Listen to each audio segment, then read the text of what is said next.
भद्रक जिला बंत ब्लॉक आगरपड़ा स्थित पुरुषंड सेवा समवाय समिति परिसर में जिला स्तरीय धानमंडी शुभारंभ होईछि। आयोजित उत्सव में अतिरिक्त जिलापाल अरुण महापात्र, विधायकों प्रतिनिधि तथा राज्य बीजेडी संपादक प्रयास कांति सामल, ब्लॉक अध्यक्ष देवेंद्र जेना, सीएसओ रंजन सेठ, आरएमसी संपादक शक्तिधर कांडी, जिला परिषद सभ्य प्रशांत दास, बालेश्वर भद्रक समवाय बैंक परिचालक सुशांत नायक प्रमुख अतिथि भाव में जोग देइथिले। उपसहकारी निबंधक सत्यप्रकाश सेठी सभापतित्व में अनुष्ठित सभार ब्लॉक बीजेडी सभापति सत्य साधन बेच, समिति संपादक नित्यानंद नायक, शुभेन्दु प्रधान, नारायण चंद्र उद्गाता, सह संपादक राजेन्द्र बेच प्रमुख जोग देइथिले। जो एसएचजी आमर अच्छे टोटाल 154टा आमर पीपीसी कराई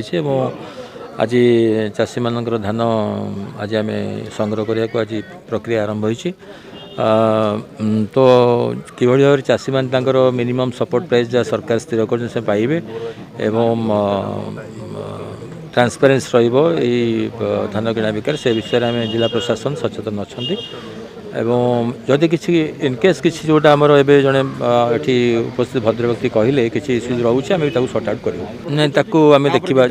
ना ना आम देखू जो मैंने टोकन पाई से ही आसवे से धान ये रखा जमी कौन सी इंटरमीडिएट इनवल्व न हे से जिला प्रशासन निश्चय दृष्टि देवे।